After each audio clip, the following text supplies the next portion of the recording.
Çaydan solishmi? Tezrosh. Hayot sinovlarga to'la. Kimdir bu sinovlardan sinsa, yana kimdir ularni yengib o'tish orqali yanada baquvvat bo'lib boradi. Sinovlarni jasorat bilan qarshi olish, turmush zarbalariga bardosh berish yuragi katta insonlarga xos. Oramizda ana shunday qudratli ruhga ega odamlar borki, ularning borligining o'zi ham bizga ilhom va kuch baxsh etadi. Bugungi lavhamiz qahramoni Sebzor mahallasida istiqomat qiluvchi 17 yoshli Qudratulloh Qodiraliyev shulardan biri.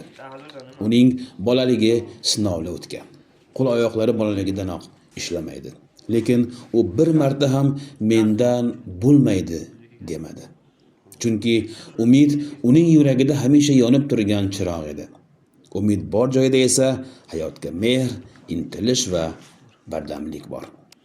Tuman hokimligi va inson ijtimoiy xizmatlar markazi ko'magi bilan Qudratullohning bolalik orzulari ro'yobga chiqdi. U bugun o'z shaxsiy kompyuteriga ega.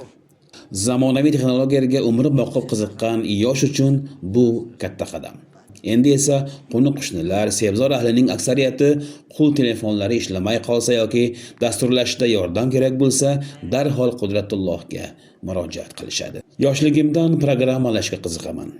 iPhone'ni bemalol tuzataman. Dasturini qayta o'rnataman. Hozir rus va o'zbek tillarini onlayn tarzda o'rganyapman, dedi u ko'zlarida chaqnoq bilan. E'tiborlisi, Qudratullohning asosiy daromad manbai uning qo'llari emas, balki labi va burni. Harf va raqamlarni shular orqali terib ishlaydi. Bir burilish, bir harakat, mehnat. Har bir terilgan harf sabr. Bu oddiy ish emas. Bu uning mustaqilligi, uning hayoti, uning erkin nafasi. Mana Qudratulloh hozir shu jismoniy imkoniyat cheklagan bo'lsa, lekin siz harakatdasiz. Intilyapsiz. Sabab nima? Sababi endi oilam uchun yordam. Masalan, telefonga pul qo'yaman, telefonni to'g'rilayman, akkauntlarni to'g'rilayman, gaz, elektr to'lov qilaman, hamma narsaga to'lov qilaman. Mani jismoniy oyoq qo'lim ishlamasa ham Alloh bergan masalan lab, burnim bilan ishlayman. Shuni shu orqali pul topyapsiz-a? Ha. Bir kunda qancha pul topasiz shu ishingiz orqasidan? O'rtacha 100 ming, 200 ming. Imkoniyatingiz borligidan siz xursandmisiz shu ishlarga?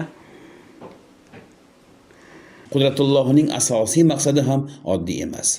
Nogironligi bor insonlarga namuna bo'lish. Men ham qila olsam, siz ham qila olasiz deganday har bir harakatida umid bor. Har bir yozgan so'zida shukr. Qudratulloh hikoyasining asosiy xulosasi: inson ruhiga hech qanday chegara yo'q. Imkoniyatlar cheksiz. Eng katta boylik esa hayotni yaxshilikka bag'ishlash, insonlarga foyda keltirish, har kunni shukr bilan boshlash, har kuni shukr bilan yashash. Qudratullohning har bir tergan harfi sabrning guvohi, har bir harakati jasoratning namunasi. U bizga ko'rsatdi: hayotdagi to'siqlar tanamizda emas, ruhimizda. Agar ruh kuchli bo'lsa, inson hamisha g'olibdir.